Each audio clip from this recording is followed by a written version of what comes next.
The Force bound the galaxy together in ways even the Jedi could not fully articulate. It flowed through living beings, planets, stars, and time itself, an invisible current shaping destiny. But on this night, across multiple systems on the fringes of Imperial control, something tore through that current like a foreign blade. No hyperspace lanes were breached. No navicomputers screamed warnings. There was only a sudden, violent distortion, like reality inhaling sharply and forgetting how to exhale. On a wind-swept plateau, beneath a violet sky, Aurora Monroe awakened gasping, her white hair plastered to her face by freezing rain. She felt the storm before she saw it, felt its imbalance, its confusion. The clouds above her were wrong, stacked too tightly, rotating with unnatural precision. This was no Earth. The air tasted sharp, metallic, saturated with an energy she had never encountered. Storm pushed herself to her knees as thunder rolled, not answering her call, but reacting to her presence, as though the planet itself were startled by her existence. Across the galaxy, on a desert moon orbiting twin suns, Logan surfaced from unconsciousness with a snarl, claws snapping free on instinct. Sand clung to his jacket, scorched glass crunching beneath his boots. His senses screamed at him, too many unfamiliar smells, too much radiation in the light, engines whining somewhere overhead that sounded nothing like aircraft. He scanned the horizon just as a shadow passed over him, a triangular silhouette blotting out the suns before vanishing into the distance. Not a plane, not a satellite, something else entirely. On a jungle-covered world humming with unseen life, Hank McCoy dangled upside down from a tree branch, blinking behind cracked spectacles as bioluminescent insects scattered around him. Gravity felt marginally heavier here. The plant life pulsed faintly, as though responding to some background frequency. Hank adjusted his glasses with careful precision, already cataloging variables, even as dread crept into his brilliant mind. Physics was intact. Biology too. But something fundamental, something metaphysical, was different. And deep within a derelict structure half buried beneath Coruscant's underlevels, Charles Xavier opened his eyes. Pain radiated behind his temples as his telepathic senses recoiled. Minds surrounded him, trillions of them, layered atop one another in dizzying density. Human, alien, droid-adjacent intelligences brushing the edges of thought. Yet, threaded through them all was something else. Not thought, not emotion. A vast, luminous presence pressing back against his consciousness like an ocean against glass. The Force. Xavier did not scream, but every instinct he possessed told him this galaxy was alive in a way his own never had been. He centered himself, years of discipline preventing psychic collapse. Slowly, carefully, he extended his awareness, not outward, but inward, constructing shields, anchoring his identity. The Force pressed back, curious, but impersonal, like gravity noticing an anomaly. For the first time in his life, Charles Xavier realized he was not the most powerful mind in the room. He was a visitor. Somewhere above Coruscant's smog-choked skyline, Imperial sensors finally finished recalibrating. Red glyphs bloomed across holo displays aboard an Imperial Star Destroyer holding position over the planet. Officers exchanged uneasy glances as data streamed in. Energy readings without Kyber resonance, biological signatures that did not match any known species registry, psychic fluctuations unaligned with Force sensitivity. "Report," snapped the commanding officer. "Sir," the technician said slowly, "we're detecting multiple sentient anomalies. Galaxy-wide. They're not Force users." The bridge fell silent. Not Force users meant smugglers, soldiers, politicians. Harmless variables. But the energy spikes told a different story. "Transmit to the Inquisitorius," the officer ordered. Priority Alpha. Across the stars, black-clad hunters turned their heads as alerts reached them. Beings of immense power, invisible to the Force, erupting into existence like blind spots in destiny itself. To the Sith, it felt like heresy. To the Empire, it was a threat classification nightmare. And to the mutants scattered across unfamiliar worlds, it was the first breath of a war they didn't yet understand. On the jungle world, Hank McCoy dropped lightly from the tree and exhaled. Fascinating, he muttered, though his voice trembled. Utterly terrifying, but fascinating. On the plateau, Storm raised her hands as the clouds shuddered in response, lightning dancing between them despite her incomplete control. Whatever energy saturated this planet resisted her, argued with her, but did not silence her. Logan sheathed his claws slowly, eyes narrowed as distant engines grew louder. Great, he growled. New world. Same trouble. And in the depths of Coruscant, Xavier reached out, not to the Force, but through it, seeking familiar minds across impossible distances.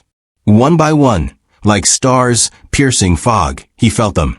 They're alive, he thought, relief washing through him. Scattered, but alive. This galaxy did not know it yet, but something unprecedented had arrived.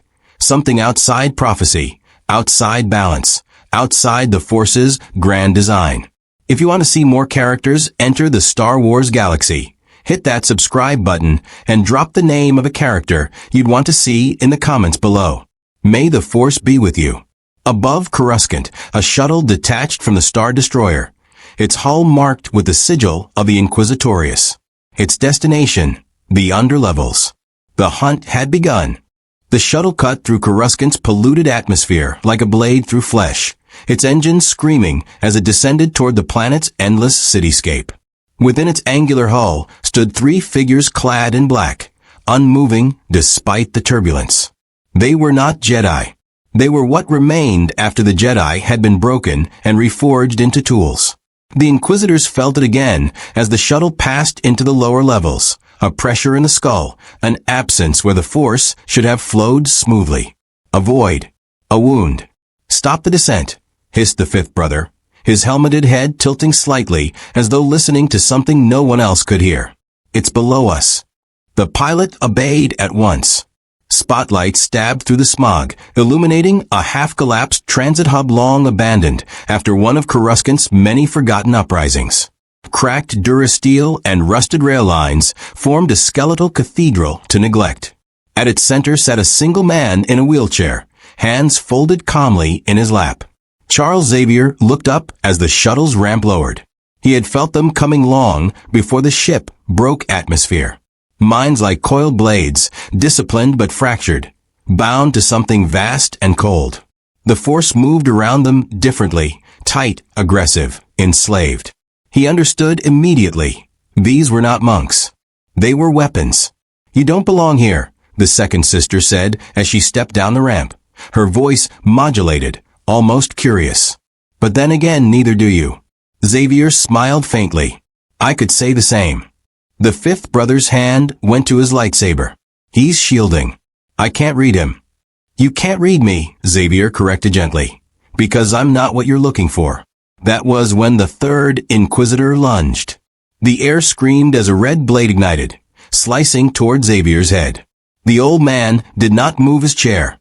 Instead, the world paused, not physically, but mentally. Xavier's mind expanded outward in a controlled burst, not attacking, but overwhelming. Images, memories, sensory overload. Entire lifetimes compressed into a fraction of a second. The Inquisitor staggered, blade carving a molten line into the floor as he collapsed, clutching his helmet. The fifth brother recoiled. That's not the Force. No, Xavier said softly, eyes blazing with effort. It's something else. He could feel the strain immediately. The Force resisted his telepathy like a deep current, warping his reach, distorting thought. This galaxy's psychic ecosystem was hostile, not malicious, but incompatible. He could fight it, but not indefinitely. The second sister raised her saber, but hesitated. You're not trained. You're not a Jedi. What are you? A teacher, Xavier replied. And I'm looking for my students. Across the galaxy, those students were learning brutal lessons of their own. On the Stormwrack Plateau, Aurora Monroe stood at the center of a widening crater as Imperial Scout troopers scrambled for cover. Their white armor gleamed beneath the lightning-choked sky, boots slipping on rain-slick stone. She's causing a storm, one trooper shouted over comms. Storm's breath came ragged as she fought for control. The planet resisted her command, its atmospheric currents bound tightly to something deeper, something ancient. A force nexus, though she did not yet have the words for it. Every attempt to calm the weather sent feedback through her body, like static electricity in her veins. "I am not your enemy," she called out, her voice carrying unnaturally far. "Leave this place." Blaster fire answered her.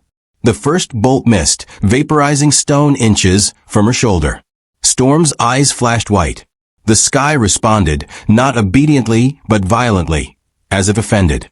Lightning speared downward, striking the ground in front of the troopers, forcing them back in panic. From orbit, an Imperial frigate adjusted course. "Confirmed," the sensor officer reported. "Non-force energy manipulation. Atmospheric scale. Deploy hunters," the captain ordered grimly. On the desert moon, Logan crouched behind a sandstone outcropping as repulsor lifts whined overhead. A patrol of stormtroopers swept the area methodically, scanning for life signs. He'd already tested his limits. The gravity was heavier, slowing his reflexes just enough to notice. The twin suns battered his healing factor, forcing it to work harder than usual. He was still dangerous, but not invincible. Logan waited until the troopers passed, then moved. He was among them in seconds, claws flashing in the harsh light. Armor parted under adamantium with sickening ease. Blaster bolts scorched his jacket, one burning through flesh before knitting shut. The troopers never had time to scream. Logan stood alone in the sand moments later, chest heaving. He wiped blood from his knuckles and stared at the unfamiliar stars. "Yeah," he muttered. "They're gonna keep coming." On the jungle world, Hank McCoy watched from the canopy as sleek black ships descended, disturbing the forest's delicate equilibrium. He could feel the planet protesting, not emotionally, but through subtle shifts in pressure, electromagnetic fields dancing just beyond human perception. "This world is force sensitive," he whispered to himself. "And whatever the force is, it's noticed us." He triggered the small device he'd cobbled together from scavenged components, a crude beacon broadcasting a mathematically encoded psychic frequency only one mind would recognize. "Charles," Hank murmured, hoping against reason. "If you can hear this, we're in more trouble than usual." Back on Coruscant, alarms wailed as more shuttles converged on the underlevels. Xavier felt the net tightening. He had proven himself a threat, and the Empire did not negotiate with threats it could not categorize. The second sister stepped back, voice colder now. "You will come with us." Xavier's smile faded. "No," he said simply. He reached deeper than he ever had before, not into minds, but between them, into the spaces where thought brushed against the Force without becoming it. The effort sent a spike of pain through his skull. For a heartbeat, the Inquisitors hesitated, their connection to the Force stuttering like a disrupted signal. Xavier turned his chair and rolled into the shadows, disappearing into the labyrinth of Coruscant's depths. The Inquisitors recovered moments later, fury radiating from them. "Spread the word," the fifth brother snarled. "These mutants are not Jedi. They're worse." Across the galaxy, the Empire began to understand a terrifying truth. The Force could not see the X-Men coming. Charles Xavier did not sleep as he moved through the underlevels of Coruscant. Sleep required stillness, and stillness was a luxury he could not afford. Every kilometer he traveled through the planet's layered depths brought new minds brushing against his consciousness. Desperate, criminal, weary, indifferent. He filtered them out with practiced ease. But the Force was another matter entirely. It pressed in from all sides, an ever-present hum that distorted his telepathy like static in a storm. It was alive, not sentient in the way minds were, but responsive, curious. The more he shielded himself, the more he felt it bending around him, probing gently, as if trying to decide whether he belonged. He did not. Xavier paused at the edge of a crowded marketplace, buried kilometers beneath the surface. Flickering holos advertised illegal cybernetics and ration bars. The air smelled of oil, ozone, and unwashed bodies. He closed his eyes and reached outward, not widely, but precisely, searching for familiar psychic signatures amid the noise. There, Hank McCoy's mind flared briefly, distant but unmistakable, layered with fear and fascination. Logan burned like a scar, contained violence, coiled instinct. Aurora was harder to sense. Her presence distorted by planetary energies that resonated uncomfortably with the Force itself. They were alive, scattered, hunted. Xavier exhaled slowly. "All right, old friend," he murmured to the galaxy itself. "Let's see what rules you play by." He reached toward the Force, not to command it, but to observe. The sensation was unlike anything he had known. The Force was not a network of minds. It was a medium through which minds moved. His telepathy did not flow through it. It displaced it, like an object dropped into water. And that displacement was noticeable. High above Coruscant, within the fortress of Inquisitorius, alarms chimed softly as robed figures gathered around a holodeble. Red and blue projections twisted in 3 dimensions, marking locations of mutant sightings across the galaxy. "These beings are invisible to precognition," the 5th brother reported. "Our visions fail around them." A tall figure stepped from the shadows. Darth Vader. The temperature in the chamber seemed to drop as his presence flooded the room. Vader studied the display in silence, the Force swirling around him like a storm given form. He felt the anomaly, now, an absence that disrupted the current he had learned to navigate since childhood. "Not invisible," Vader said at last. "Unaligned." The second sister inclined her head. "They do not draw upon the Force. Yet their power rivals, trained Jedi." Vader's grip tightened slightly, the metal of the table groaning. Power without discipline invites chaos. He turned, cape billowing. "Capture one alive." On the jungle world, that order reached Imperial Command just as Hank McCoy finished assembling his improvised scanner. The device hummed softly, translating force field fluctuations into visual data. Hank's eyes widened as patterns emerged, vast currents flowing through the planet, converging at ancient stone formations half swallowed by vines. "A planetary nervous system," he breathed. "No wonder Aurora's struggling. She's not bending the weather. She's agitating the Force itself." A sudden tremor shook the ground. Blaster fire cracked through the trees. Hank leapt as stormtroopers poured into the clearing, supported by a towering black figure wielding a spinning double-bladed lightsaber. "The Grand Inquisitor." "Fascinating specimen," the Inquisitor intoned, yellow, eyes gleaming. "Your mind sings, but not to the Force." Hank flashed a nervous grin. "I get that a lot." He sprang upward, bounding through the canopy as red blades carved glowing arcs through leaves and branches. The Inquisitor moved with terrifying precision, anticipating Hank's trajectory not by sight, but through the Force's currents. Except something was wrong. Hank's movements did not resolve cleanly in the Inquisitor's foresight. Probabilities blurred. Futures diverged unpredictably. For the first time since the Purge, the Grand Inquisitor miscalculated. Hank landed hard, skidding across mossy stone, heart racing. Charles was right, he thought grimly. We're breaking their rules. On the storm world, Aurora Monroe knelt at the center of a shattered temple, rain hammering down as she fought for equilibrium. The stone beneath her hummed with ancient power. She felt the Force here, felt it like a vast presence coiled beneath the planet's skin. "I will not dominate you," she whispered, palms pressed to the ground. "But I will not be destroyed by you either." Something shifted. The storm did not calm, but it changed. Lightning struck with purpose, winds forming protective spirals rather than chaotic gales. For a brief moment, Aurora and the planet found accord. From orbit, an Imperial destroyer's sensors spiked wildly. "That's impossible," the officer whispered. "She's synchronizing with the Nexus." A shuttle detached, carrying a single passenger whose presence darkened the Force itself. On the desert moon, Logan limped into a cantina carved from stone, the smell of spice and sweat thick in the air. Conversations died as patrons took in his scarred face and bloody jacket. A Trandoshan bounty hunter grinned, eyes narrowing. "You're worth a lot of credits, off-worlder." Logan cracked his knuckles. "Get in line." Blasters rose. Logan moved. The cantina erupted into chaos as tables splintered and bodies flew.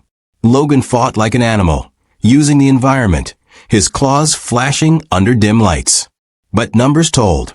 A stun bolt caught him square in the chest, muscles locking as he crashed to the floor. As darkness crept in, Logan heard a voice, calm, cultured. Interesting, it said. A metal skeleton, and still alive. The last thing Logan saw was a tall man in imperial black, eyes hidden behind tinted lenses. Back on Coruscant, Xavier felt Logan's mind flicker, and then dim. Fear spiked through him, sharper than any pain. They're learning, he whispered. Across the galaxy, the Empire closed its fist. And somewhere in the shadows, another presence stirred. One who saw the mutants not as chaos, but as vindication. The Storm World had a name, though Ororo Monroe would not learn it until much later. Vardos Minor ***, a forgotten satellite of a world long hollowed by imperial strip mining. What remained was unstable, scarred, and steeped in unresolved force echoes. The ancient temple beneath her hands predated the Republic itself, its stones etched with symbols warning of imbalance rather than worship. Ororo rose slowly, rain sliding from her cloak as if repelled by an unseen field. For the first time since awakening in this galaxy, the storm did not fight her. It listened. Not obedience. Understanding. She lifted her gaze to the heavens just as the clouds parted unnaturally, revealing the descending shuttle. Its silhouette cut cleanly through the storm's heart, defiant and precise. I will not run, Ororo said aloud, though no one stood beside her. Not from tyrants. Not from gods. The shuttle landed with brutal force, repulsors flattening the surrounding ground. The ramp descended, and Darth Vader stepped into the storm. The force recoiled and surged around him like a living thing recognizing its apex predator. Ororo felt it instantly, a pressure suffocating and immense. This was not like the Inquisitors. This was not even like the planet's ancient presence. This was made manifest. You are the source of the disturbance, Vader said, his voice a mechanical echo carried by the wind. Lightning crackled between Ororo's fingers, not summoned, but eager. I am Ororo Monroe, she replied evenly. And this world is not yours to command. Vader tilted his helmeted head slightly. You bend nature without the Force. I listen to it, Ororo corrected.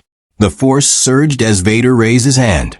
Ororo reacted instantly, hurling herself aside as the stone where she had stood imploded under invisible pressure. She countered with a thunderbolt, not aimed at Vader, but at the ground around him. The impact shattered stone, debris whipping through the air like shrapnel. Vader did not move. The debris halted mid-flight, suspended by the Force, before crashing harmlessly to the ground at his feet. You are powerful, Vader said, but undisciplined. Ororo felt the planet push back as Vader drew deeper upon the Force, the Nexus beneath them groaning in protest. She closed her eyes and reached, not upward, but downward, into the planet's wounded heart. The storm answered. Winds howled, ripping at Vader's cape as lightning struck in rapid succession. The Force and weather collided violently, feedback rippling through Ororo's body. Pain lanced through her skull as the Nexus flared. Vader took a single step forward and stopped. The ground beneath him fractured, not from her storm, but from the planet itself, rejecting the imbalance of two titanic forces clashing atop its scars. Vader leapt back as the temple collapsed inward, a chasm opening between them. For a moment, they stared at one another across the widening gulf. Two embodiments of power born from entirely different philosophies. This is not over, Vader said. Ororo turned and fled as the ground gave way, carried aloft by a sudden updraft that hurled her into the storm's heart and away from Imperial sensors. Far from Vardos Minor, in an Imperial research facility orbiting a dead moon, Logan came back to consciousness strapped to a Durasteel table. Restraints clamped his wrists, emitting a low hum that made his bones ache. A null field generator, he muttered hoarsely. Cute. A man in a black uniform stepped into view. Director Krennic ***. His expression alight with curiosity rather than cruelty. You are extraordinary, Krennic said. Your biology defies known science. Regeneration, indestructible alloy bonded to bone. You're wasted in the field. Logan tugged against the restraints, muscles straining. Let me guess. You want to cut me open? Krennic smiled thinly. On the contrary, I want to replicate you. In another wing of the facility, Rogue screamed. She lay encased in an energy field, her skin crackling as Imperial technicians forced controlled contact with alien prisoners, testing, cataloging, draining. Her powers lashed out wildly, stealing strength, memories, fragments of alien lives she could barely process. They're killing her, Logan snarled as alarms blared down the corridor. Back on Coruscant, Xavier felt it all. The clash on Vardos Minor, Logan's captivity, Rogue's agony. His mind stretched thin across the galaxy. He slumped forward in his chair, blood trickling from his nose. This galaxy breeds monsters, he whispered, but it also breeds resistance. He reached out again, not to the Force, but through the spaces it could not fill. A spark answered. Not a Jedi. Not a rebel commander. A mind scarred by loss, burning with righteous fury. Eric Lencher. Magneto opened his eyes on a prison transport drifting through hyperspace, metal singing to him in a way it never had before. He felt it. The galaxy's bones, threaded with machines, weapons, fleets. And something else. Kyber. His lips curled into a grim smile. They were right to fear us, he murmured. This time, Charles, I will not ask permission. Across the stars, the Empire recorded its first official designation. Threat class, mutant. Containment, priority absolute. Word count, 1098. Awaiting continue. The cantina on NAR Shada never slept. It only changed masks. Neon sigils flickered through the haze of smoke and spice, reflecting off chrome implants and the wet gleam of predatory eyes. Music thumped from battered speakers, drowning out screams before they could become problems. Credits changed hands faster than blaster bolts, and loyalty lasted exactly as long as the next payout. Logan woke on the floor. Not a cell. Not a lab. Sticky Duracrete beneath his cheek, the smell of cheap alcohol and ozone clogging his nose. His head rang like he'd gone 12 rounds with the Hulk. He pushed himself up slowly, senses flaring. Easy, metal man, a gravelly voice said. You're worth more awake. Logan looked up to see a Weequay leaning against the bar, vibra knife spinning lazily between his fingers. Around them, half a dozen bounty hunters watched with open interest. Some human, some not. All armed. Where's the suit? Logan growled. The Weequay grinned. Sold. Empire pays extra for uniforms these days. But you. He tapped a datapad. You're special. Logan stood. No restraints. No null field. He flexed his hands, feeling his bones sing back at him. Whoever had moved him from Krennic's facility hadn't known, or hadn't cared, what he really was. Here's how this goes, Logan said quietly. You let me walk, or I redecorate the place with your organs. Laughter rippled through the cantina. Then Logan moved. The first bounty hunter barely registered motion before claws punched through his chest. Logan spun, using the man's body as a shield as blaster fire erupted. Tables exploded. Patrons scattered. Logan advanced through the chaos like a force of nature, close, brutal, efficient. He took hits, flesh burning and healing in seconds, eyes locked on the exits. By the time the smoke cleared, 5 hunters were dead. 2 fled. Logan stood alone, breathing hard, claws dripping. That was when the bar's lights dimmed. A circular energy field flared around him, humming with a familiar ache. Logan snarled as his muscles locked, not paralyzed, but resisted, like pushing against thick mud. From a shadowed booth, a Mandalorian rose to his feet. Beskar armor, T-visor reflecting Logan's own ferro glare. The hunter moved with calm precision, not fear. You're loud, the Mandalorian said. And you're expensive. Logan flexed again. The field strained, but held. You gonna lecture me, or cash me in? The Mandalorian considered him. Neither. Empire's paying bounties. Hutts are paying more. But you. He deactivated the field. Logan staggered forward, claws still out. I want to know what you are. Before Logan could answer, the cantina's walls screamed. Every metal surface groaned, twisted, then ripped free as if seized by an invisible god. Tables folded in on themselves. Weapons flew from hands. Armor plates tore loose. The Mandalorian was hurled backward, crashing through a Durasteel wall. Logan stared as a towering figure strode through the wreckage, cloak billowing. Magneto. The air around him shimmered with restrained violence. Metal sang to his will, ships outside creaked, cantina supports buckled, weapons trembled in fear. Still bleeding for others, Logan?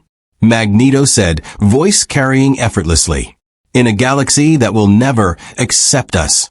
Logan's claws slid back with a metallic snick. Eric, he said flatly. Figures you'd show up making things worse. Magneto gestured, and the remaining hunters slammed into the walls, pinned by their own armor. They were going to sell you back to your tormentors. Yeah, Logan shot back. So were you last time? Magneto's eyes flickered, pain, then resolve. This galaxy is different. It worships power while pretending it serves balance. The Empire is no different from the camps.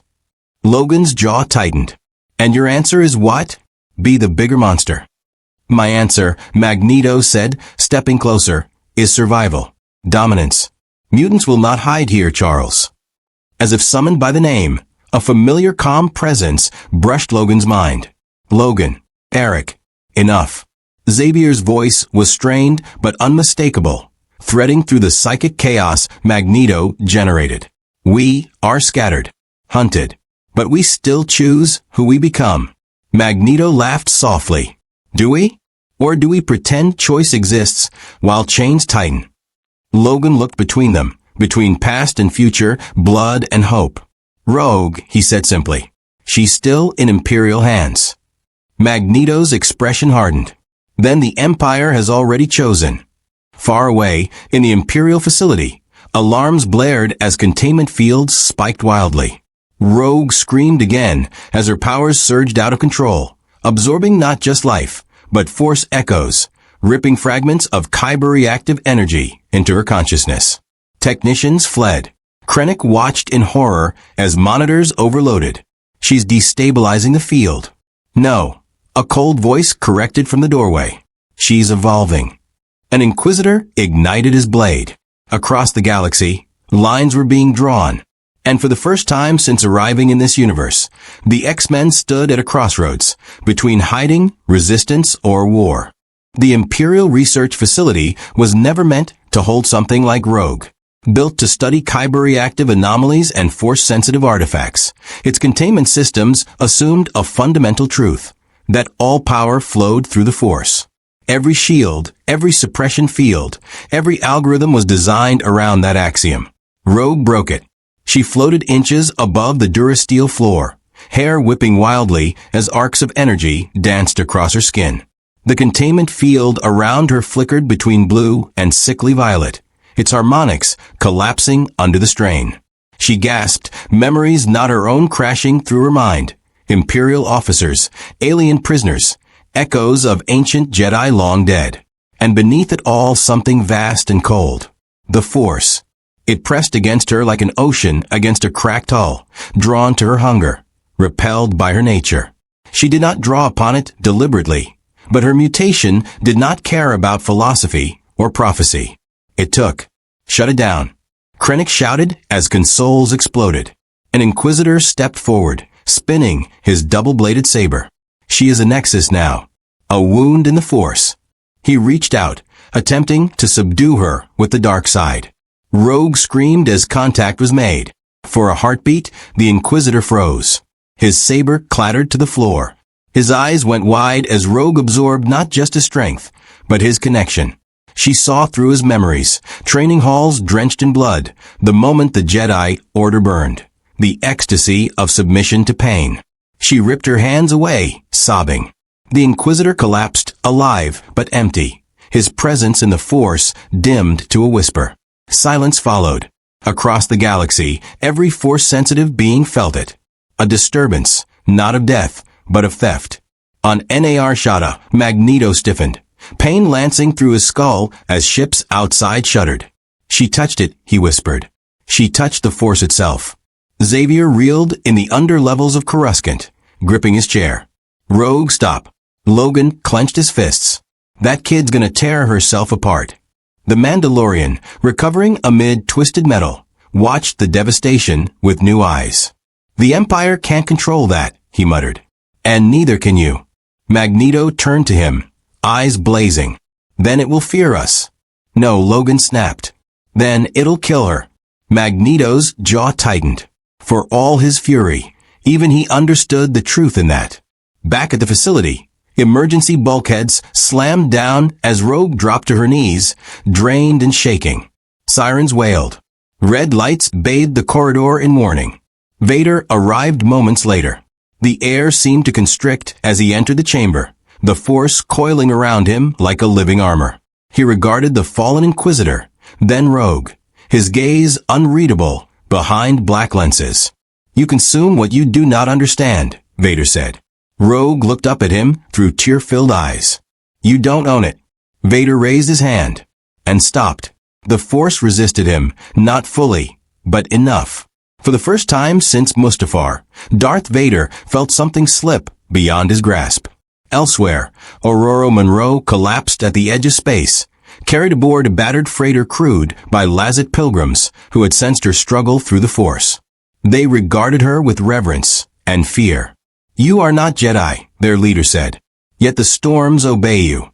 They don't obey, Aurora replied weakly. They speak. The Lazat exchanged uneasy glances. Then, the Empire will come. On NAR Shada, Magneto looked out over the endless cityscape, metal humming in his veins. We strike now, he said. We tear down their labs, their fleets, their lies. Let the galaxy learn what mutants are capable of. Xavier's voice cut through the air, amplified through a psychic relay Hank had jury-rigged. And become exactly what they fear. Magneto turned, cloak snapping. They already fear us. Logan stepped between them. We get Rogue. Then we decide. Magneto held Logan's gaze for a long moment. Then, he nodded once. Very well. But understand this, Charles. He gestured toward the stars, where star destroyers prowled like sharks. This galaxy will not make room for us willingly. Far away, rebel intelligence intercepted fragments of Imperial panic. Whispers of beings who broke the rules of the Force itself. Mon Mothma leaned back in her chair, troubled. Find them, she said softly. Before the Empire does. The war for the galaxy had just gained a new axis. The debris field around the Enote shipyard groaned like a corpse awakening. Twisted hulls of Republic-era vessels, long abandoned, drifted aimlessly through vacuum, scattering small craft in silent, lethal trajectories. The Force pulsed around the graveyard in irregular waves, disrupted, unpredictable, but it was not hostile, only watchful, as if the galaxy itself was sensing the arrival of something entirely foreign. Magneto's eyes glimmered beneath his helmet, reflecting the fragmented stars beyond. Every shard of metal, from rusted hulls to corroded turrets, thrummed like strings under his touch. The X-Men moved with calculated precision, coordinating silently through psychic resonance and instinctive understanding. Cyclops adjusted his optic visor, lenses glowing faint red as he synchronized his beam with magnetic currents to target unstable structures. Beast crouched on a broken turret, repurposing the vessel's comm relay to amplify Xavier's reach, while Storm levitated in the zero-gravity void, hands outstretched, attuning herself to the charged particles drifting from distant stars. Logan crouched in the shadows of twisted girders, claws unsheathed, muscles coiled like a predator preparing for the kill. Xavier remained aboard the commandeered freighter, mind stretched across thousands of kilometers, threading through each X-Men like a conductor shaping an orchestra of controlled chaos. This galaxy does not understand your power, he whispered to Magneto through the psychic link. Do not overreach. Magneto's response was calm, unyielding. The Empire already overreached. They brought this war to us. The first Star Destroyer emerged from hyperspace like an iron monolith. Its presence depressed the Force around it, an invisible weight pressing on every psychic sense in the system. Vader's aura trailed behind the vessel, a suffocating coil of darkness that even the most disciplined Force users would recognize. Storm instinctively felt the pressure in her chest and the pull in her mind, and the hairs on her arms rose. Logan's claws slid back and forth in anticipation, sensing the danger before it could reach them. Cyclops muttered, adjusting his visor. They're not just here. They know something is in this system. And they're prepared. They think they're prepared, Magneto corrected. Tone steady, voice resonating through psychic channels as well as audibly across the wreckage. Every loose piece of metal in the shipyard vibrated slightly, acknowledging the presence of a mind attuned to magnetism. They cannot comprehend us. They never have. Vader's shuttle dropped from hyperspace moments later, gliding like a shadow detaching itself from reality. Even before it fully came into view, the X-Men felt it, a tightening of the force around their senses, a subtle but oppressive tug at the edges of their consciousness. Logan's jaw clenched. He spat and muttered, "That's him." "Yes," Magneto replied, voice calm, commanding. "Vader." The Dark Lord stepped onto the shuttle ramp.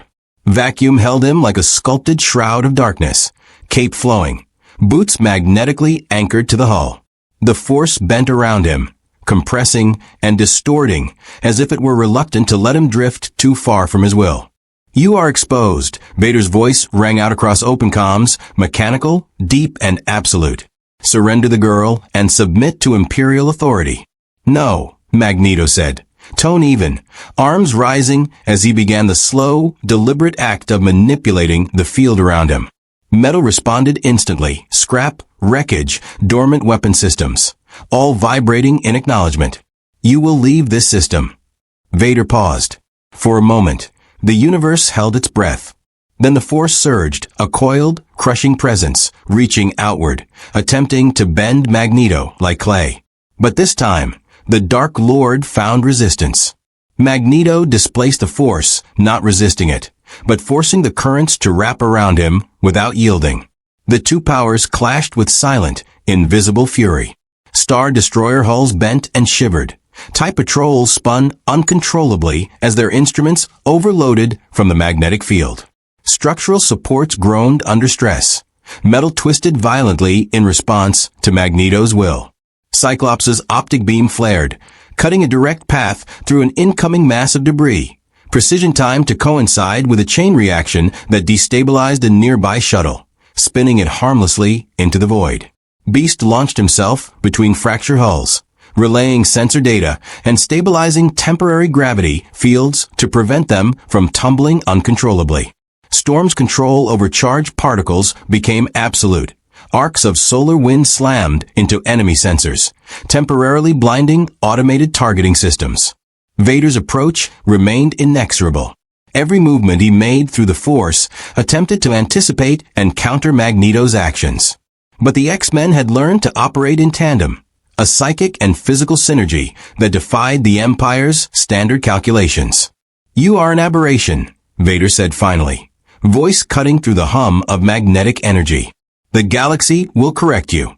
Magneto's eyes glimmered in response. "The galaxy already tried that. We survive because we must, not because you dictate it." Metal surge again, tearing through the debris in concentric waves, missiles and boarding craft caught and crushed or thrown outward. The first Star Destroyer's hull cracked visibly under strain, decks splintering as the magnetic distortion tore structural components apart. Turbolaser batteries misfired violently, the concussion sending smaller craft spinning into the wreckage. Vader's hand extended, the dark side coiling in a surge of energy meant to crush the mutagenic force before him. Magneto felt the pull and pushed further, creating a delicate balance between destruction and containment. Cyclops shouted through comms, "We can't hold them forever. They're recalibrating for the next strike." Magneto responded mentally, calm yet furious. "Xavier is right, do not overreach. But focus their efforts. Let them underestimate the scale of what we can do." It was in that instant the emergency signal arrived. Rogue. Her psychic signature flared violently, uncontrolled and chaotic, like a star on the verge of supernova. Krennic's research facility, abandoned in panic, had been breached by a small rebel strike team, desperate and untrained. But she was not. Rogue's powers now extended beyond containment. They reached into the Force itself, siphoning fragments of energy from kyber-reactive sources, destabilizing the environment, and creating feedback that disrupted even Vader's perception. Rogue is out of control, Logan bellowed, leaping from a hull fragment, claws extended as he prepared to intercept her. She's gonna burn herself out. Storm's hands glowed white, her control over charged particles steadying Rogue as she fell through vacuum, grounding her while Cyclops projected a thin corridor of optic energy to shield them from debris. Beast adjusted magnetic stabilizers on drifting wrecks, tethering them into predictable trajectories to prevent uncontrolled collisions. Xavier's consciousness stretched further, threading through all of them. She can't maintain this. Focus her mind. Focus on the intent. She must understand she is not alone.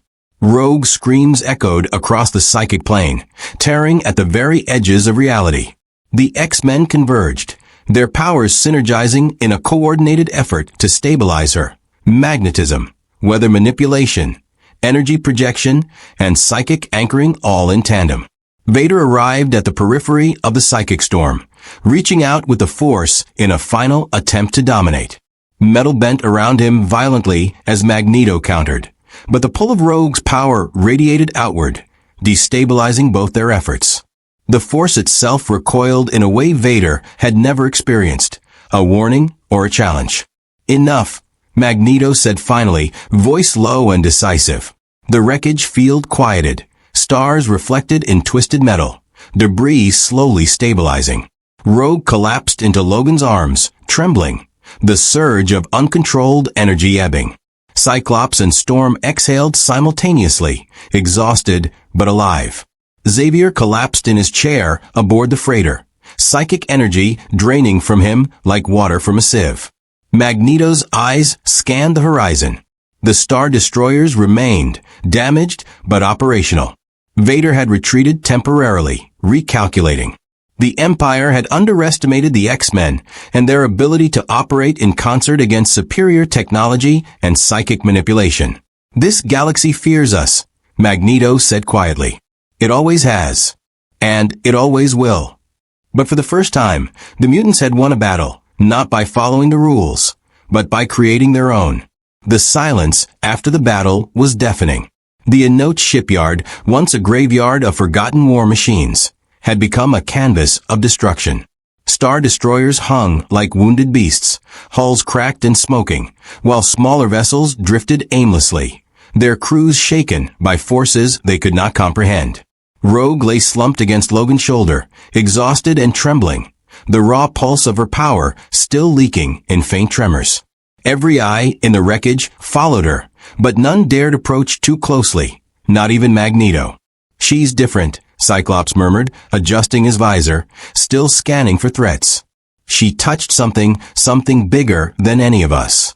Something the Empire can't contain, Storm added softly, keeping her hands close to Rogue as though guarding her from the cosmos itself.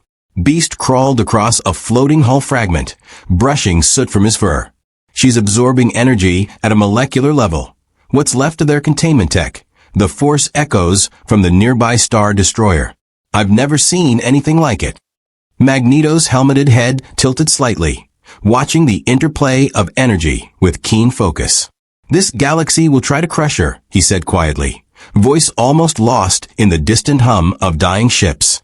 But she is a force they cannot predict. Not yet.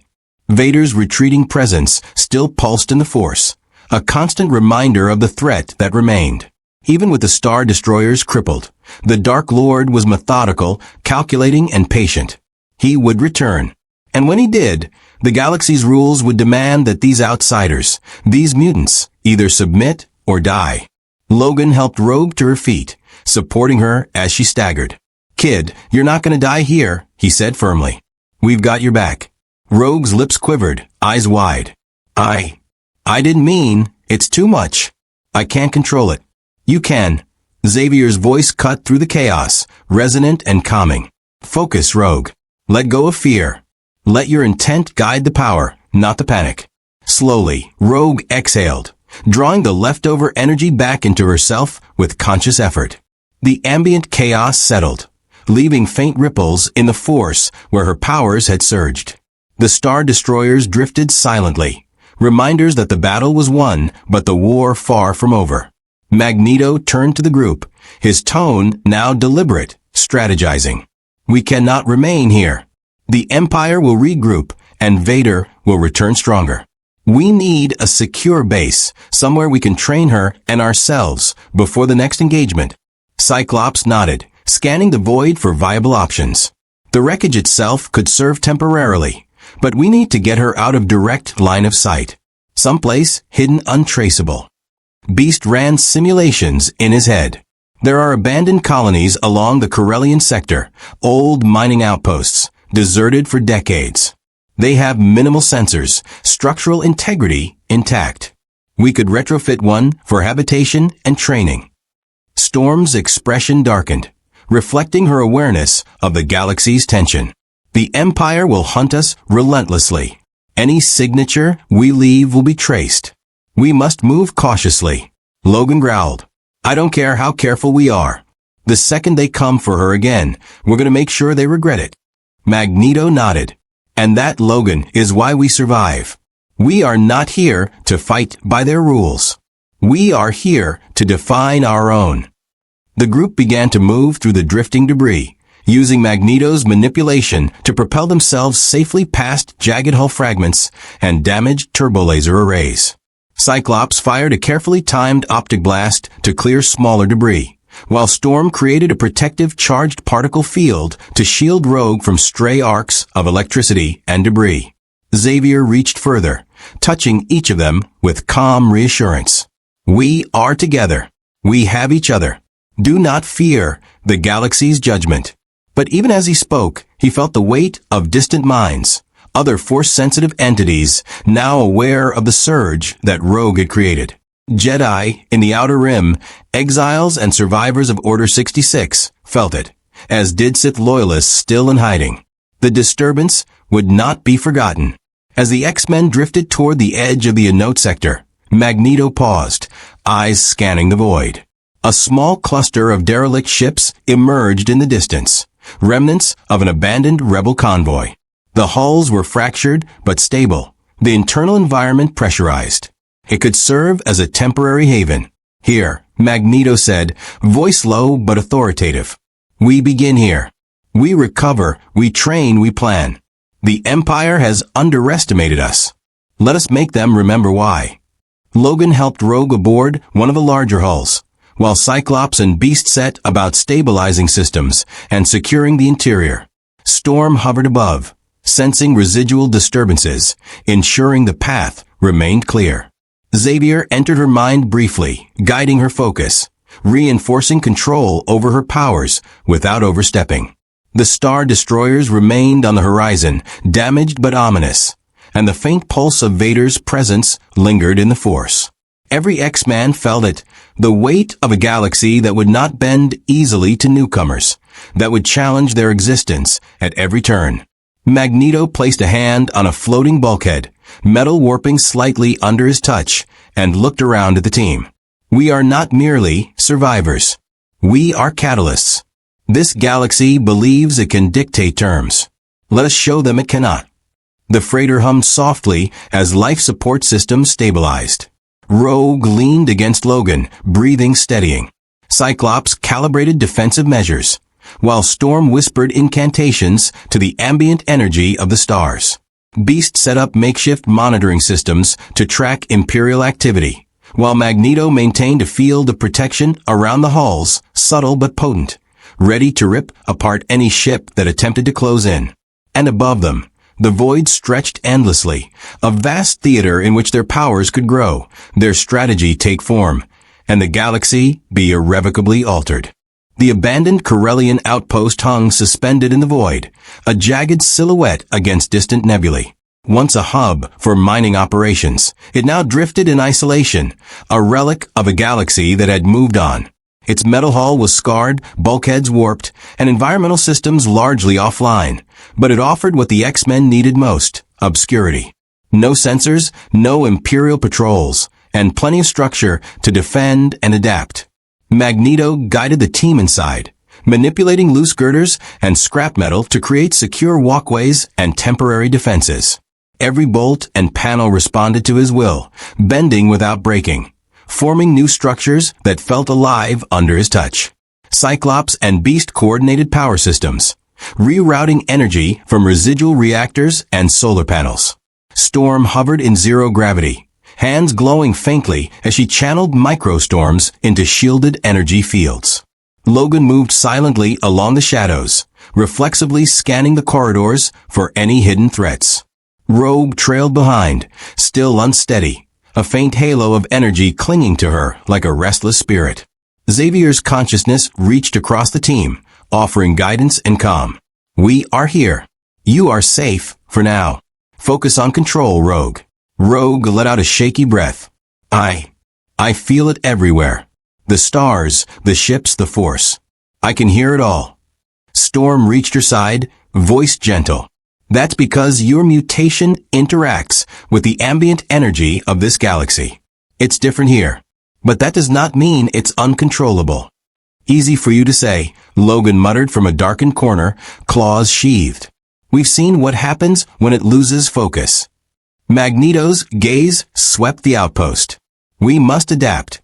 This is not Earth. Here, your abilities must harmonize with something entirely alien.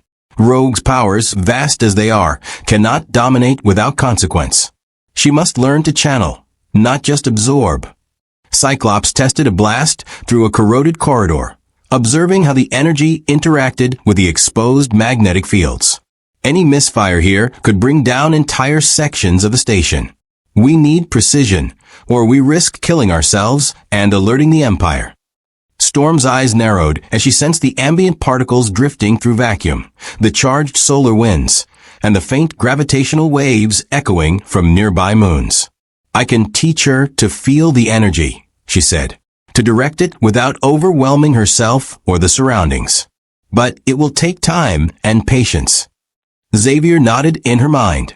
"Time is a luxury, Storm, but it is one we must find." Magneto's voice cut through the mental chatter. "We have another concern. The Empire will not forget today. Vader has felt the surge of Rogue's power. He will return stronger, and with strategies calibrated against our abilities. We must prepare for infiltration, siege, and tactical engagement that exceeds any battle they have waged before." Logan growled low in his throat. "Then we make sure they regret coming." The X-Men moved systematically, transforming the derelict outpost into a defensive labyrinth. Magneto reinforced corridors with bent steel, creating choke points and traps, while simultaneously forming shields capable of redirecting incoming fire. Cyclops mapped firing angles and line-of-sight coverage, coordinating with Storm to establish atmospheric manipulation points that could influence any intruder's trajectory. Beast crafted sensor arrays from scavenged equipment, integrating them with Xavier's telepathic guidance. Rogue, tentatively walking between Logan and Storm, tested small bursts of her energy, channeling absorbed matter into controlled outputs. Each pulse left a shimmer of white-gold light lingering in the air, faint enough not to alert distant sensors, but powerful enough to demonstrate raw capability. Xavier spoke, threading through Rogue's mind. "You do not need to fight alone. You can focus your intent, draw upon our combined strength. Let it guide you, not overwhelm you." Rogue's eyes shone with determination, though faint tears glimmered. "I can feel it. I think I'm ready." Suddenly, a tremor ran through the structure. Magneto froze, sensing the imperceptible hum of a small fleet emerging from hyperspace. Imperial scouts, drawn by the earlier battle and the surge of Rogue power, were converging on their position. "They found us sooner than expected," Cyclops said, scanning the void. "Multiple interceptors, at least a dozen ships in formation. They're closing fast." "Not fast enough," Magneto muttered, arms spreading as he drew metal toward him. The outpost groaned and vibrated under his influence, reinforcing itself, preparing for defense. Let them come. They will see the cost of underestimating us.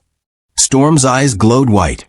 And I will control the approach, guiding debris and energy to slow their advance. Rogue, stay calm. Channel your energy in pulses. Don't let them force you into reaction. Logan flexed his claws, crouching low. And if they don't get the message, we'll make it loud. Rogue's lips quivered, but she nodded. I'm ready. The first Imperial scout entered range, sensors picking up the outpost. Vader's presence had alerted the Empire to their exact location. Cyclops' visor glinted as he calculated angles of attack, and Magneto's fingers twitched, anticipating the moment the first projectile would strike. And then the battle began, not with explosions, but with precision, strategy, and raw power. Metal twisted into shields and weapons. Optic blasts cut channels through vacuum debris. Charged storms deflected incoming fire. And Rogue, finally in control, redirected kinetic energy into harmless dispersion across the void. Every X-Man played their role with deadly efficiency. Every movement was a dance of coordination, instinct, and sheer force. The Empire had underestimated the synergy of mutants, who were not merely combatants. They were adapting entities, each enhancing the other's strengths. In the distance, Vader's Star Destroyer slowed, observing. He could sense the mutant's power, but controlling it, containing it, was another matter entirely. His mind reached for Rogue through the Force, probing, seeking weakness, but found only controlled chaos. Magneto smirked beneath his helmet. This is only the beginning, he said. The galaxy is unprepared for what comes next. The vacuum of space around the Corellian outpost erupted into controlled chaos.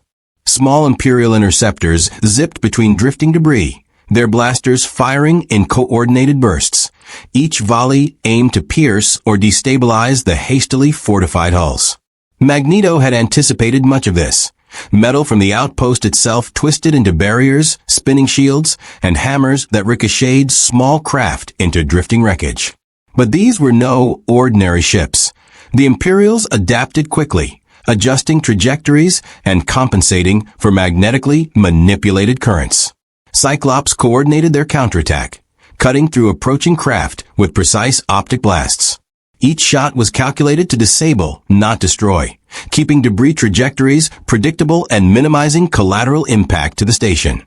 Rogue, still trembling from previous strain, focused through Xavier's guidance, her hands glowing faintly as she siphoned incoming energy from ionized hull panels and redirected it outward in controlled arcs. The white-gold glow of her mutation contrasted starkly against the dark void of space, illuminating the X-Men's positions like beacons of defiance. Storm hovered at the perimeter, her command over charged particles now precise, sculpting the solar winds into controlled defensive currents that slowed the incoming interceptors and forced them into predictable arcs. She could feel the subtle variations in their engines and systems, predicting their movement through atmospheric particle simulation. Even in vacuum, her power found purchase in the flow of cosmic energy. Logan darted between debris, claws anchoring him to drifting hulls as he intercepted boarding parties that had attempted to penetrate the station's weaker points. His movements were fluid, precise, almost preternatural. Each strike neutralized threats silently, efficiently, while Rogue and Cyclops provided backup from less exposed positions. Vader observed from orbit, dark silhouette framed against the glow of a damaged Star Destroyer. He probed the force around the outpost, seeking Rogue, seeking a vulnerability. But the Nexus she had become now resisted direct manipulation. Even the Dark Lord of the Sith found her elusive, her presence sprawling across the ambient energy of the galaxy in ways that defied his expectations.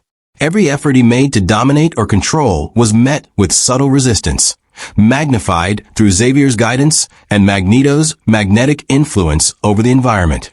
Magneto's hands moved in concert with Cyclops' targeting adjustments. A hull fragment hurtled toward a TIE fighter. Cyclops fired, shattering its wings, and Magneto redirected the wreckage into the next line of incoming interceptors, creating a cascading effect that sent Imperial craft spinning helplessly into the void. Storm's currents guided the debris with surgical precision, her powers complementing Magneto's manipulation and Rogue's energy diversion. Within the station, Beast monitored environmental integrity. He patched leaks, stabilized power fluctuations, and rerouted emergency systems, ensuring that every X-Men maneuver had a safe operating zone. Every creaking metal beam, every spark of residual energy, every flicker of light was accounted for in his calculations. Xavier's consciousness threaded through each team member, offering guidance, feedback, and stabilization. Keep her focus, Rogue. Control is not domination. You are the conduit, not the source. Rogue's breathing deepened. Her pulse of energy became more controlled, absorbing the kinetic energy of small projectiles and converting it into harmless discharges that illuminated the void. Her mutation had grown beyond raw absorption. She had begun shaping it, interacting with ambient force energy, solar particles, and the magnetically responsive hull. Every movement of her hands, every shift in posture, directed cascading arcs of controlled energy across the battlefield. Logan, observing the strategic flow, recognized the pattern.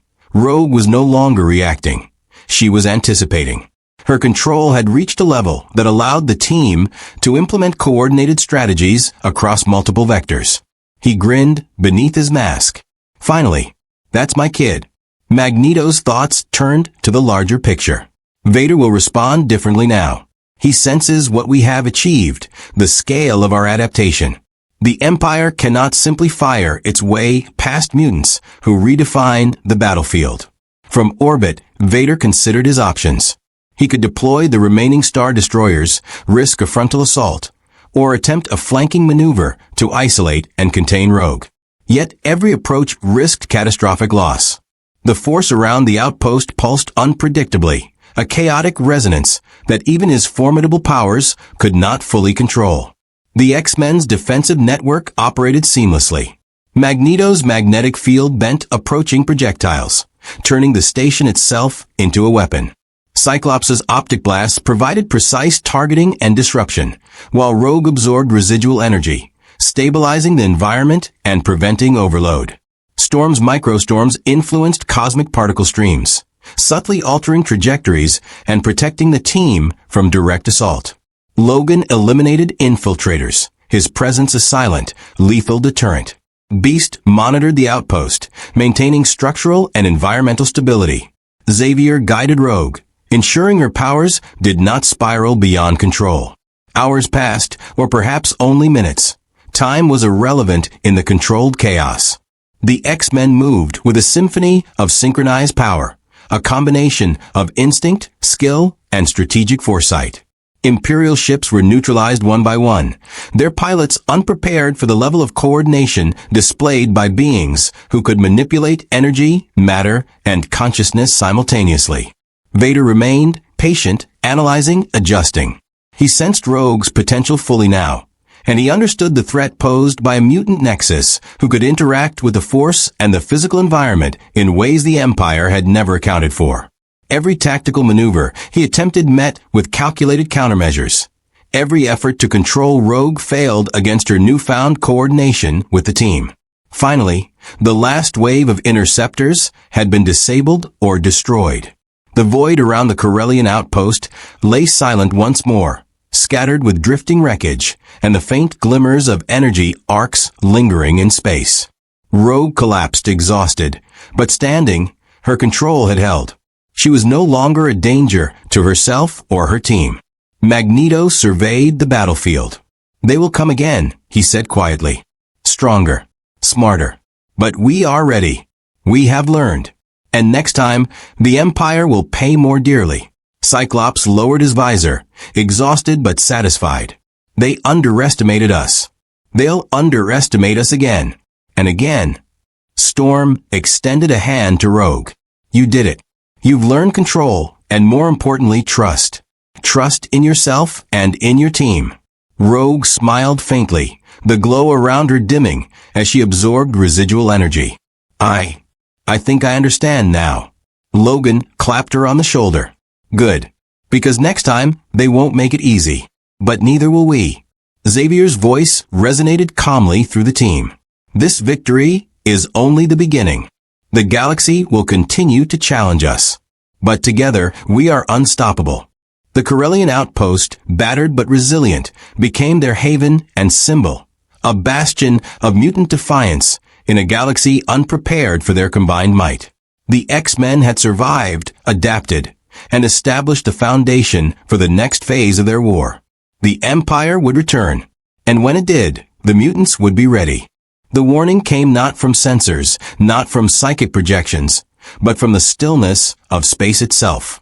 The Corellian outpost, long isolated, felt suddenly heavy, as though gravity had shifted and the void itself pressed in. Cyclops was the first to notice, scanning the perimeter with his visor flaring as instruments picked up anomalies far beyond the normal range. "They're here," he said quietly, tone low but tense. "Something big." Magneto did not respond immediately. His eyes glimmered beneath the helmet as he extended his perception into the surrounding void. Hundreds of kilometers away, energy signatures pulsed like a heartbeat. Ships, massive, coordinated, and unlike any Imperial formation the X-Men had encountered before, moved with precision toward the outpost. The force, dark, deliberate, and focused, radiated from a singular point. Vader. Storm's voice was almost a whisper.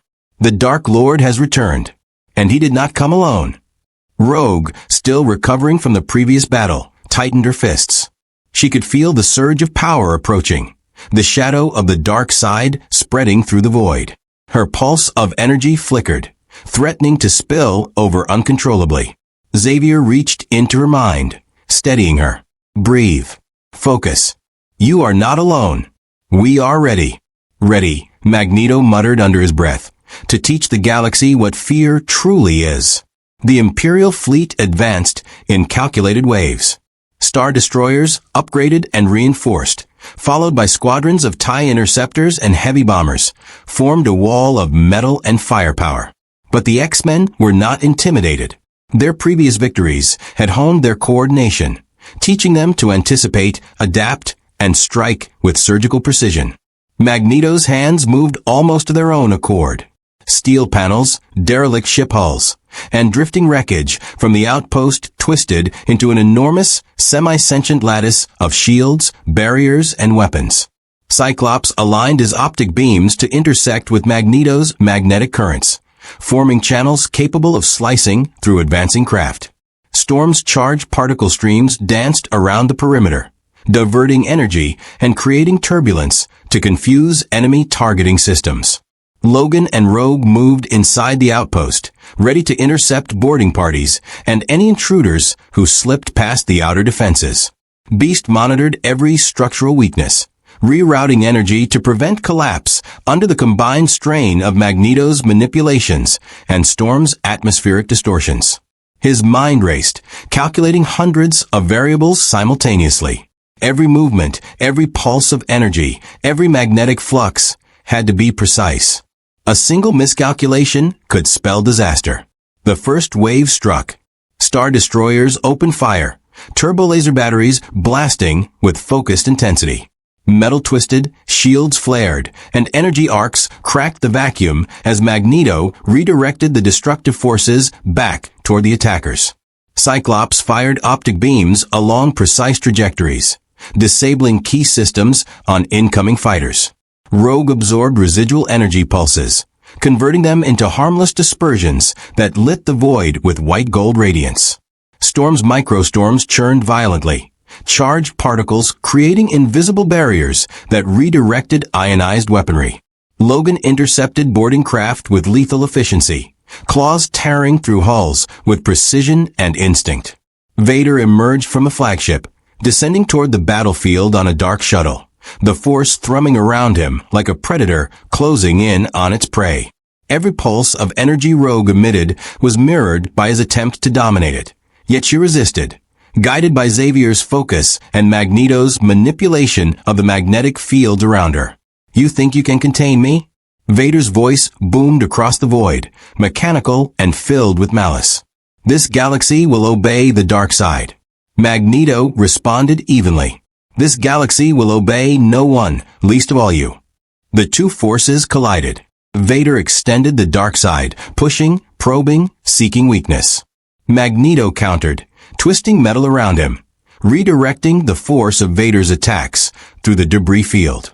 Rogue channeled her powers to stabilize fluctuations, her aura flaring as she absorbed bursts of energy that would have torn lesser beings apart. Storm manipulated charged solar winds to interfere with Imperial targeting systems, creating an unpredictable environment that threw the fleet off balance. Cyclops' optic blast struck with pinpoint accuracy, cutting vital control conduits on enemy ships. Every move was a carefully orchestrated counterattack, each X-Man contributing to a symphony of power and strategy. The battle escalated further as Vader's flagship entered range. He unleashed the Force like a weapon, manipulating debris, hulls, and even Rogue's emitted energy in an attempt to crush the mutants' defenses. Magneto, in turn, pushed beyond his normal limits, bending entire starship sections into protective shells and projectiles aimed at the Imperial fleet. Rogue screamed, the strain of absorbing and redirecting energy threatening to overwhelm her. Xavier guided her through mental corridors, stabilizing her focus. You are the conduit, not the source. Let the power flow, not burn you. The flagship's turbo lasers struck the outpost with immense force. Metal screamed under stress, energy arcs splintering off in unpredictable patterns. Cyclops calculated angles, firing beams to counteract the destruction. Beast rerouted power through damaged conduits to maintain internal pressure. Storm redirected atmospheric particles to protect key points, her microstorms dancing in perfect synchronization with Magneto's magnetic manipulation. Vader descended further, landing near the outpost's core. The Dark Lord's presence was suffocating, the force around him like a tidal wave, attempting to crush the mutants' coordination. Magneto faced him, standing firm. You overreach, Sith. The galaxy will not yield to your will. Vader's mask gleamed in the dim light of debris, mechanical breathing echoing through the void. I will reshape it, he growled. Starting with you. Metal energy and raw power collided in a silent yet palpable storm. The debris field became a battlefield of twisting hulls, explosive arcs, and magnetic projectiles. Rogue's powers surged under Xavier's guidance, stabilizing structural integrity while amplifying their counterattacks. Storm's charged winds influenced even the movement of distant fighters, throwing them into predictable patterns for Cyclops and Magneto to exploit. Logan moved within the station, intercepting intruders before they could breach inner defenses. Vader reached out with the Force, attempting to seize control of Rogue, but she resisted with newfound mastery, the combined guidance of Xavier, Magneto, and Storm forming a psychic and elemental bulwark. Every attempt he made to dominate or destabilize her was met with precise, coordinated resistance. The first clash had begun. The outcome would define not only this battle, but the galaxy's perception of what these mutants were capable of. The Corellian outpost quaked under the combined assault. Vader extended his mastery of the dark side, sending shockwaves through the debris, attempting to destabilize Magneto's magnetic constructs and force Rogue's energy to spiral out of control. Yet every surge he initiated was met with equally precise counters. Magneto twisted starship hulls into shields and spinning barriers, redirecting energy blasts into empty space, while Cyclops' optic beams carved channels for debris to act as projectiles against the Imperial fleet. Rogue, trembling but resolute, absorbed concentrated bursts of energy from Vader's force manipulations. White gold arcs of her power flared around her, illuminating twisted metal and shattered corridors. Xavier's voice threaded through her mind, calm and firm. Focus, Rogue. You are the Nexus, not the victim. Channel the power. Direct it. Storm extended her control beyond the outpost's hull. Charged particle storms danced around approaching star destroyers, subtly altering gravity wells, redirecting small craft, and creating turbulence that threw enemy targeting systems off course. Her eyes glowed with white light, each microstorm a calculated force that manipulated the battlefield in ways the Imperials could neither predict nor counter. Logan moved with deadly precision inside the station. Boarding parties, attempting to exploit weak points, met his claws before they could act. His movements were almost preternatural, anticipating every strike, disarming traps, and eliminating threats silently.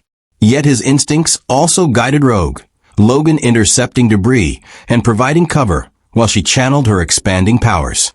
Beast monitored every structural integrity point, rerouting energy and reinforcing weakened sections of the outpost. Every microfracture, every sparking panel, every destabilized bulkhead was addressed in real time, ensuring that the station remained both a haven and a weapon. The Imperial fleet was relentless. Star destroyers adjusted formations, deploying heavy firepower to punch through Magneto's constructs. TIE fighters, bombers, and assault craft attempted coordinated strikes, but the X-Men's synergy countered each maneuver. Magneto's hands moved continuously, every magnetic field a calculated shield or weapon. Cyclops' optics cut corridors through both metal and energy. Rogue stabilized chaotic energy fields. Storm manipulated particle flow with near-perfect precision. Logan eliminated intruders. Beast ensured the environment remained viable. Vader descended, landing near the outpost's core, the force around him like a suffocating tidal wave. His hand extended, attempting to dominate Rogue directly, to bend her to the dark side. The mutant, however, had learned to resist, her connection with Xavier, Magneto, and the team forming a psychic shield. Every attempt Vader made to overwhelm her was met with coordinated counteraction. The battle escalated. Magneto used massive pieces of starship wreckage as both shield and projectile. Cyclops' beams intersected with ease, slicing through interceptors and creating deadly chains of ricochet. Rogue absorbed energy from impacting debris, redirecting it into controlled discharges that destabilized Imperial targeting systems. Storm's charged winds manipulated trajectories, protecting the team while forcing enemies into traps. Vader's frustration became palpable. His mastery of the Force was vast, yet here he encountered resistance that defied prediction. Rogue, under Xavier's guidance, had become a nexus capable of interacting with both raw energy and the Force itself, a hybrid of mutant power and galactic energy he had never faced. Magneto's manipulation amplified every aspect of the battle, creating layers of unpredictable force and metal. Cyclops and Storm synchronized perfectly, exploiting every weakness Vader presented. Logan and Beast ensured no intrusion went unchallenged. Hours passed, yet the X-Men held. Imperial losses mounted, and Vader's strategic patience was tested. The mutants had adapted, coordinated, and evolved. Rogue, now fully in control, absorbed and redistributed immense energy flows with finesse, making the outpost nearly impregnable. Finally, Vader assessed the battlefield. The Empire had suffered significant losses, star destroyers damaged, interceptors destroyed, and the outpost itself nearly untouchable. He recognized the cost of continued engagement would outweigh potential gains. Slowly, methodically, he retreated, his presence still dominating the Force, but the X-Men remained undefeated. Magneto's eyes scanned the void, armor and helmet reflecting the shattered ships. "This was only a taste of what we can do," he said quietly. "The galaxy has underestimated us for the last time." Cyclops exhaled, lowering his visor. "They'll regroup. Vader will return. But we've proven something today." Rogue collapsed onto Logan, drained but steady. I controlled it. I really did." Storm placed a hand on her shoulder. "And you will again. Your strength, when guided, is unparalleled." Beast checked systems, confirming environmental stability. Structural integrity intact. Life support operating at optimal levels. "We survived." Xavier's voice resonated in their minds, calm and triumphant. "This battle has ended, but the war continues. You have survived, adapted, and proven yourselves. The galaxy will remember." Magneto's gaze swept across the outpost, the battlefield, and the void beyond. "We are not merely survivors. We are catalysts. And the galaxy, Imperial, Sith, Jedi, or otherwise, will never forget what it faces when the mutants awaken. For the first time, the X-Men allowed themselves a moment of reprieve, knowing the cost of victory and the battles yet to come. The galaxy had tested them, and they had emerged not only alive but dominant, their power fully integrated, coordinated, and ready for the next confrontation. The Corellian outpost remained silent, its battered hull drifting among the scattered wreckage of what had once been a vast Imperial fleet. The X-Men moved through the corridors with cautious purpose, aware that while Vader had retreated, the battle was far from over. Every creaking panel and floating sparking wire reminded them that the galaxy was alive with consequences, and each decision they made rippled outward across the stars. Rogue leaned against a reinforced bulkhead, her energy aura now subdued, but still humming faintly with residual force resonance. She had survived her first direct encounter with the dark side in this new universe, and yet the weight of the experience pressed heavily upon her. Cyclops approached, visor lowered, scanning both the interior and exterior of the outpost. We need to establish a permanent monitoring network. If Vader returns, we can't rely solely on defensive maneuvers. Magneto's hands hovered over a twisted control console, feeling every vibration of the metal through the Force and his own mutation. Agreed, he said. We need sensors, long-range surveillance, and traps.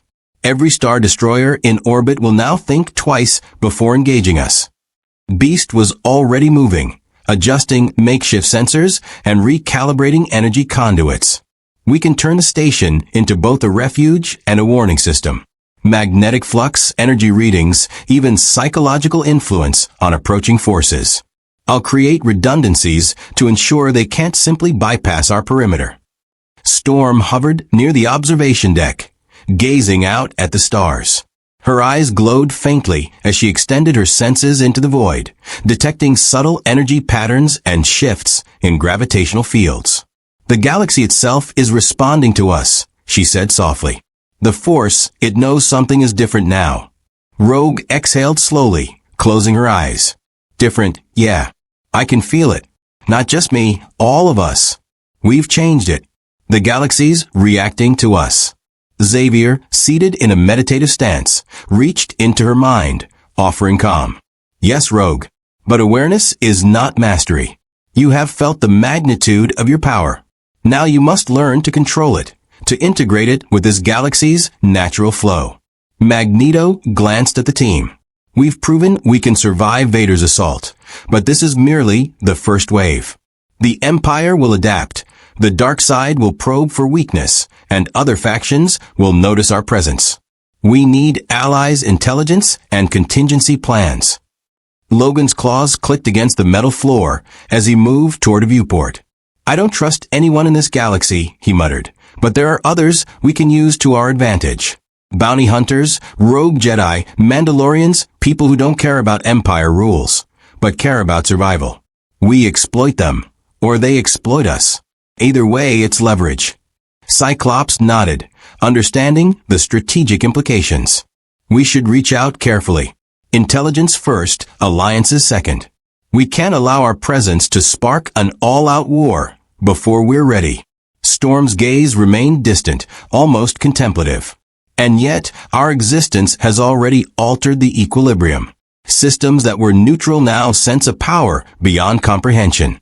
Rebel cells, even Imperial remnant operatives, will begin to adjust their tactics based on rumors of what we've done here. Beast's analytical mind calculated probabilities. If we consolidate our position here, train Rogue fully, and expand our surveillance, we could create a buffer zone. One that allows us to influence the outcome of galactic conflicts without exposing ourselves prematurely. Rogue, still catching her breath, placed a hand over her chest. I think I understand now. What I can do, and what I should. If we're careful, we can actually make a difference here. Magneto's expression was resolute. Indeed. But caution alone will not suffice. We will demonstrate strength when necessary, negotiate when prudent, and dominate when the stakes demand it. The galaxy must recognize that mutants are not merely visitors. It is our presence that now reshapes it. Cyclops and Storm began coordinating strategies for long-term defense. Cyclops outlined sensor grids and firing arcs, mapping potential hyperspace entry points and calculating enemy approach vectors. Storm manipulated charged currents within the station, creating a dynamic defense that could adapt to both physical and energy-based attacks. Logan patrolled corridors, ensuring no intruders had survived the initial assault. Rogue walked beside him, testing small pulses of her energy, observing how they interacted with the magnetic fields Magneto maintained around the outpost. Every subtle movement in the metal and energy currents was now under her conscious control, a skill she had only begun to master. Xavier's guidance remained constant, threading through every mind, stabilizing powers, and ensuring that coordination between abilities remained flawless. This is only the beginning, he reminded them all. The galaxy will continue to challenge you, test your limits, and seek to exploit any weakness. But together, you are more than any force that seeks to oppose you. Magneto finally turned his gaze outward, eyes scanning the void. The Empire will return. The Sith will probe. The galaxy is vast, full of opportunity, and rife with danger. We are no longer outsiders. We are architects of change, and every move we make from here forward will shape the fate of countless systems. Storm nodded, her eyes reflecting the distant stars. The mutants are no longer confined to one world. We are part of this galaxy now, and it will never be the same. Cyclops placed a hand on Rogue's shoulder. You've proven your worth, Rogue. But remember, power without control is dangerous. We have survived, yes, but the next test will be even greater. We must prepare ourselves, train harder, and think beyond what we've known. Rogue smiled faintly, her aura dimming to a gentle glow. I understand, and I'm ready. Logan grunted, satisfied. Good. Because nothing in this galaxy comes easy, kid. Nothing. The X-Men stood together on the observation deck, gazing out at the stars, the drifting wreckage, and the vast unknown. The galaxy had tested them, and they had endured. Their powers had been honed, their coordination perfected, and their resolve hardened. Ahead lay countless challenges: Imperial fleets, dark side adversaries, rogue factions, and the delicate balance of galactic politics. But for the first time, the mutants felt that they were not merely reacting. They were defining the narrative of this galaxy, shaping its destiny through sheer force, intellect, and unbreakable teamwork. In the distance, the shadow of Vader's Star Destroyer lingered on the edge of sensor range, a reminder that the struggle was far from over. Yet within the walls of the Corellian outpost, a new order had been established. One where the X-Men were not merely visitors. They were architects, guardians, and catalysts for a galaxy unprepared for their combined might. The hours following the battle were quiet but tense. The X-Men moved deliberately through the Corellian outpost, reinforcing critical areas, establishing additional defenses, and expanding sensor coverage. Magneto manipulated the surrounding metal fragments into layered shield arrays, creating multiple fallback positions within the station. Cyclops calibrated optic beam channels to intercept incoming energy bursts, while Storm fine-tuned her charged microstorms to react to environmental fluctuations in real time. Rogue practiced controlled energy discharges, sending pulses of absorbed kinetic energy into the magnetic shields. Each release shimmered with white-gold brilliance, resonating with the ambient force in ways she was only beginning to comprehend. Xavier's guidance remained constant, threading mental pathways that stabilized her focus and synchronized her abilities with those of the team. You are no longer just reactive, Rogue. You are an integral force within this galaxy.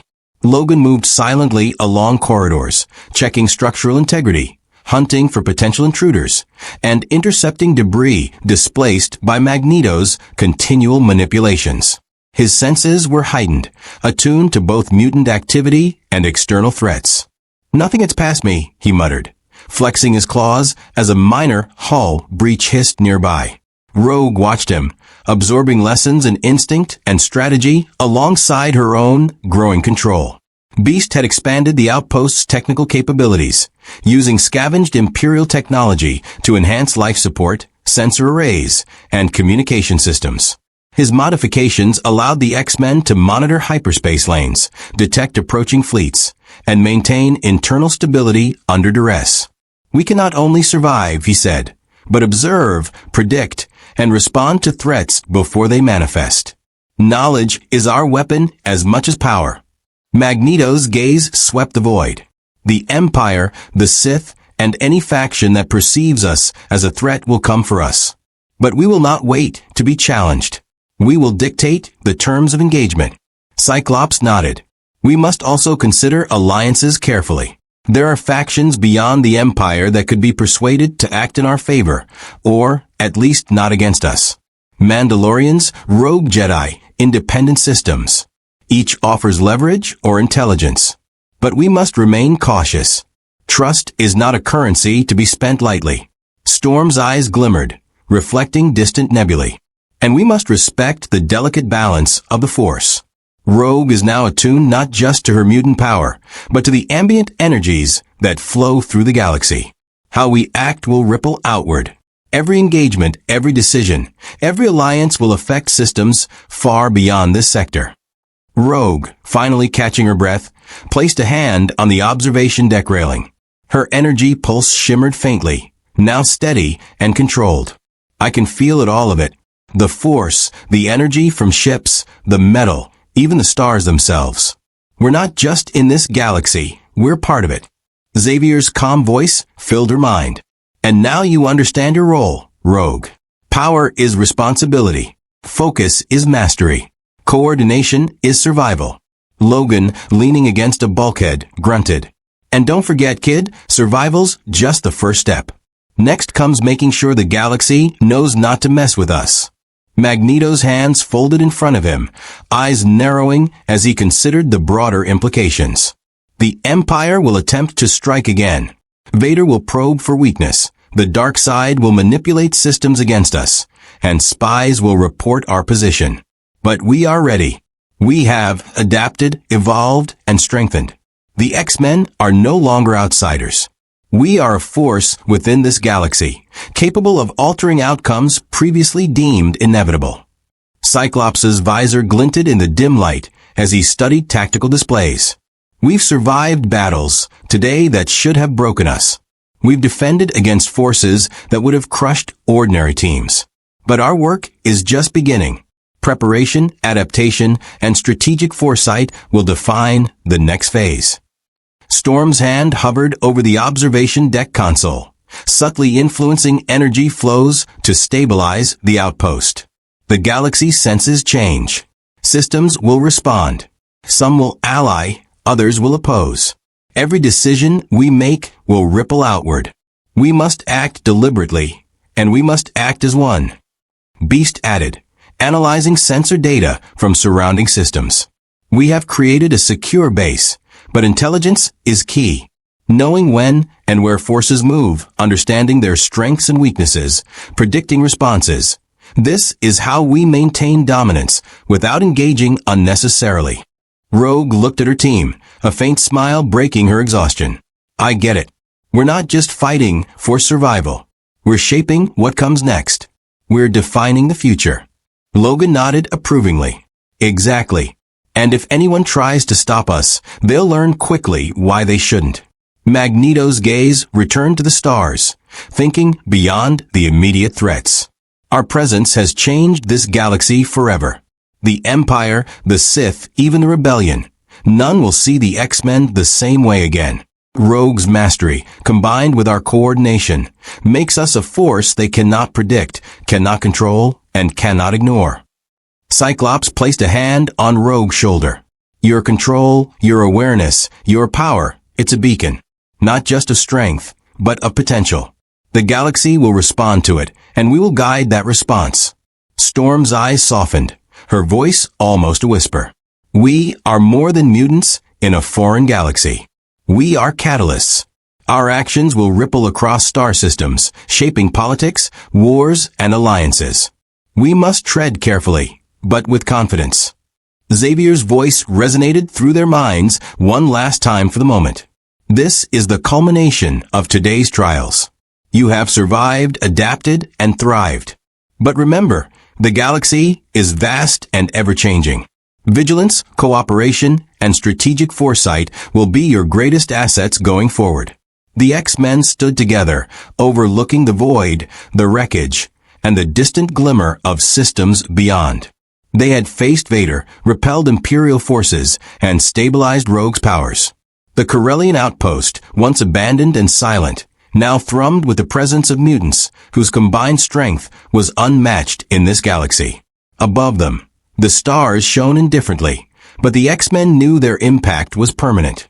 The galaxy had been tested and would never be the same. They were no longer mere visitors. They were architects of change, guardians of the future, and a force the universe could not ignore.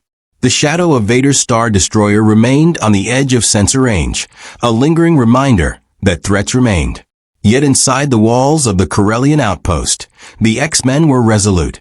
Every system they influenced, every battle they fought, every alliance they considered would now be guided by their unmatched coordination, their mastery over power, and their unwavering resolve. The galaxy would never be the same, and the X-Men would ensure it evolved according to their vision, not through domination alone, but through strength, intelligence, and unity. The galaxy had shifted. Imperial fleets lay scattered. The dark side had met resistance it had not anticipated, and the X-Men stood unbroken. Rogue's mastery over her immense power, synchronized with Magneto's magnetic manipulation, Storm's control of cosmic currents, Cyclops' strategic precision, Logan's lethal instinct, and Beast's technological acumen created a coalition unmatched in both adaptability and strength. The Corellian outpost, once an abandoned relic, had become a bastion of mutant power, a nexus of strategy, and a symbol of resistance against forces that sought to dominate. The Empire, Vader, and all factions aware of their existence would have to reckon with the reality of mutants operating at full capacity in a galaxy unprepared for them. Beyond simple survival, the X-Men had proven that coordination, adaptation, and disciplined mastery could reshape outcomes on a scale previously inconceivable. The galaxy was a chessboard, and they had claimed the first critical positions, influencing the balance of power across systems. Yet, with victory came vigilance.